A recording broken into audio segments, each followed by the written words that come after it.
16 दिन श्राद्ध के होते हैं और 16 दिन श्राद्ध में से है कोई भी एक दिन श्राद्ध का जो तुम्हारी मर्जी पड़ जाए, जिस दिन तुम घर में फ्री हो, जिस दिन तुम्हारी मर्जी पड़ जाए, जिस दिन तुम्हारा मन कर जाए, उस दिन विषकपी नाम लेकर एक रोटी में थोड़ी सी शक्कर या गुड़, थोड़ा सा चावल, थोड़ा सा अगर चावल नहीं हो तो खीर बन जाए तो ज्यादा अच्छी है, और रोटी के अंदर रखकर वर्षकपी या विषकपी भगवान शंकर का एक अवतार नाम लेकर अपने दरवाजे के बाहर खड़े होकर जो गौ माता को श्राद्ध पक्ष में किसी भी दिन ये भोजन वर्षकपी का नाम लेकर दे देते हैं, उसके घर में तभी संपदा की कमी नहीं आती, धन की कमी नहीं। श्राद्ध पक्ष के अंदर चुटकी भर आटा दरवाजे की दोनों चौखट पर डाला जाता।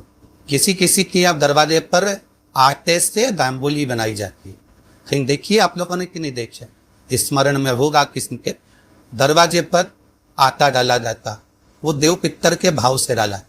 जिस बेटी का मंगल विवाह नहीं हो रहा हो, शुभ कार्य की सूचना नहीं आ रही हो, बहुत दिनों से खाई कहीं लगी हुई है कि वो ये नहीं काम हो रहा, हम उनसे कहेंगे ये जो 16 दिन श्राद्ध के हैं, जितने दिन निकल जाए, जितने दिन बचे हैं उन दिन में आपके दरवाजे के बाहर एक चुटकी घर से आटा लाकर चौखट के इस ओर चौखट के उस ओर 16 दिन श्राद्ध के पूर्ण हो। जब अमावस्या आए, किसी जलाशय, सरोवर, तालाब, बावरी, कुआं उसके पास में घी का दिया लगाकर आना, बाबा की प्रार्थना कर आना। केवल पवित्र 24 दिन निकलते हैं और घर में कोई शुभ कार्य की सूचना आना प्रारंभ हो जाए। वो देव पितर का वो कार्य देव पितर का, वो देव पितर किस तरह से करेगा। बेटे की शादी, बेटी की शादी, हम कहें कि ठीक है 42 साल भी अगर उम्र हो गई है, 40 साल, 42 साल, 35 साल, 38 साल शादी नहीं हो रही तो कर्तव्य इतना सुंदरता है, पितृदोष काय से समाप्त होता है। तो स्कंद पुराण में लिखा, घर का एक लोटा पानी भरो, एक कलश में जल भरो, अपने घर में घूमो और उस पानी को ले जाकर शंकर जी को चढ़ा दो, क्योंकि शिवलिंग पर चढ़ाएंगे तो वो पानी जलाधारी से जाएगा। जलाधारी क्या है? माता जी का हस्त कमल, पार्वती जी का हस्त कमल। तो ये संपूर्ण जब शिव परिवार वहीं पर है तो तुम जब पानी चढ़ाओगे तो वो पार्वती को लगेगा, और पार्वती इतनी खुश होती है कि पितरलोक अपने पितरों को कहती, अपने पिताजी को कहती है, पिताजी इसके घर का जल मेरे पास में आया है, इसके पितरों को दे देना। शिव महापुराण की कथा कहती है, अग्नि पुराण कहती है, स्कंद पुराण कहती है कि शंकर पर एक लोटा अगर पानी आप प्रतिदिन चढ़ा रहे हो तो पितरों को तर्पण की भी जरूरत नहीं पड़ती, क्योंकि उनको पानी स्वयं पार्वती जी अपने पितृलोक में भेज देती। क्यों दी जाता कौआ को भोजन? सात पुच्छ में कौए को भोजन क्यों दिया डाल? क्यों छत पर इलाकर रोटी का टुकड़ा डालते?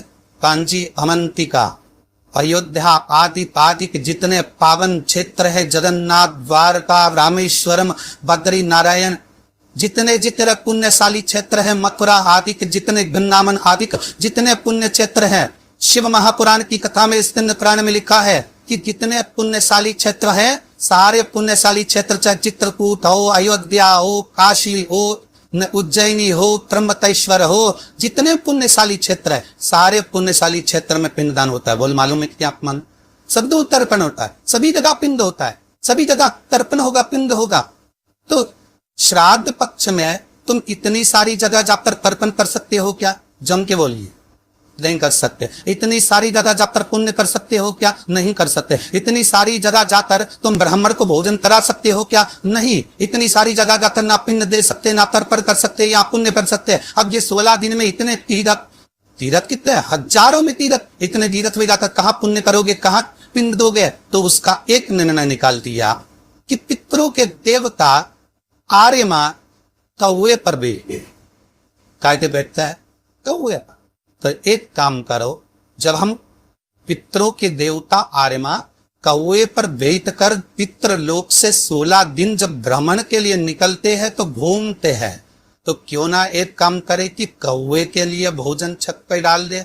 हमारे छत का कौआ जब अन्न का भात ग्रहण करेगा, पितरों के देवता को बिठाकर जब घूमने के लिए निकलेगा, तो जहां जहां घूमने जाएगा, जब जब बीच में कोई तीर्थ पड़ जाएगा, तो वहां के पिंडदान का फल हमको मिल जाएगा। इसलिए कौवे को भोजन कराया जाए। एक कौन सी सब्जी होती है जो पितृपक्ष में ब्राह्मण को भोजन कराते समय नहीं बनाई जाती? एक तो कोमड़ा, दूसरा पत्ता गोभी। जो बंद गोभी होती है ना, वो बंद गोभी जो कि ना पत्ता पत्ता वाली, उसकी भी सब्जी पितरों के ब्राह्मण अगर भोजन करता है तो उसमें नहीं बनाई जाती। एक कुमड़ा, ये जो पेठा बनता है ना कुमड़ा का, ये भी श्राद्ध पक्ष में नहीं खिलाया जाए। ब्राह्मण के भोजन में श्राद्ध पक्ष में सबसे ज्यादा जरूरी है दूध की खीर, दूसरा कुरई या गिलकी का भोजन, या तो सब्जी बनाओ या भजिया बनाओ, कुछ भी बनाओ। तीसरा मांस की दाल का भोजन, उड़द की दाल का भोजन। उड़द की दाल का या तो दही बड़ा बना लो, इमरती बना लो, या फिर बड़ा बना दो, या पकौड़ा बना लो, पर उसका भोजन होना जरूरी है। 3 भाग दूध का भोजन आहुतों के हिस्से में चले जाता, गिलकी और तुरई का भोजन पित्तों के हिस्से में चले जाता, मांस की दाल का भोजन, उड़द की दाल का भोजन प्रेतों के हिस्से में चले जाते। इसलिए यह 3 भाग का भोजन ब्राह्मण जब श्राद्ध पक्ष का भोजन करे तो उसमें बनाना जरूर। यही कोई तो कमा रहे हो, सवार वाले खर्चा चल रहा है, घर में कोई बीमार बना हुआ है, घर में कोई तकलीफ आ रही है, कष्ट आ रहा है, तो केवल ये हम करना है कि हमें शंकर भगवान को एक नूक का जल समर्पित कर। परंतु उस श्राद्ध पक्ष के अंदर 16 श्राद्ध के 16 महीने में से ये भिन्न भी थी। अगर हमने एक ही पानी का कलश तक एक ही लोटा है, ऐसा नहीं भी तुम्हें 27 बार पानी भर के चढ़ाना, लोटा यही है, कलश एक ही है, और उसको धीरे धीरे धीरे धीरे कर 27 बार छोड़ दिया जाता है। उस शिव महापुराण की कथा कहती है कि अगर रोज हमारे पितरों को, रोज हमारे पूर्वजों को अगर हमने तर्पण भी नहीं दिया है, जल भी नहीं दिया है, और शंकर भगवान को 27 बार जल का भागन समर्पित करते अपने पूर्वजों के लिए है, तो हम नहीं भी दे पाए तो एक बार देव का जल हम आपके पूर्वजों को प्रदान कर दे। 3 सफेद फूल, 3 चावल के दाने एक कटोरी में अपने दरवाजे के नजदीक में अंदर क्यों उसको रखो।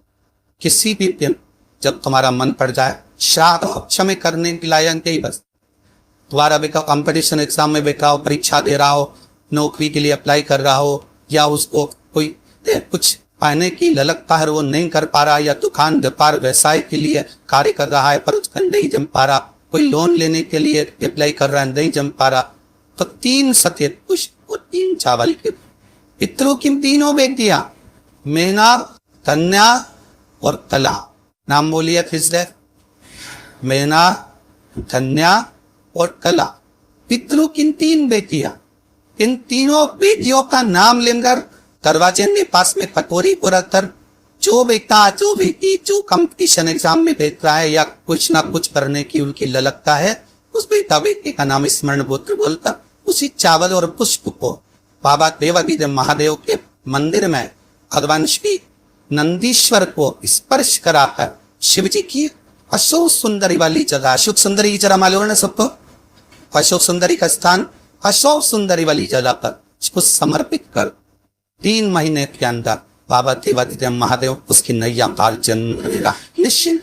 पर इसके साथ उसकी मेहनत, उसकी लगन, उसका भरोसा, उसकी दृढ़ता, उसकी पढ़ाई पक्की होना चाहिए, उसका कर्म पक्का होना चाहिए, जिसकी मेहनत पक्की हो। कितने पुष्प, कितने चावल, नाम बोलिए, मेहना, कन्या और तला, ये 3 बे पिताओं की क्यों लड़कियां है जो पितरलोक में निवास कर सभी जिगरे ईश्वर आए हैं बड़े भाव से। जिगली जगह आप लोग व्हाट्सएप पेज तो भेज सकते हैं, लिंक शेयर कर सकते हैं, लिंक शेयर करें और इस कथा को फका का लाभ अपने जीवन में उतारिएगा, अपने जीवन को धन्य बनाइएगा, अपने जीवन को धन्य बनाइएगा। सभी को चालू बाल हर हर महादेव, जय श्री कृष्णा, जय गोवा।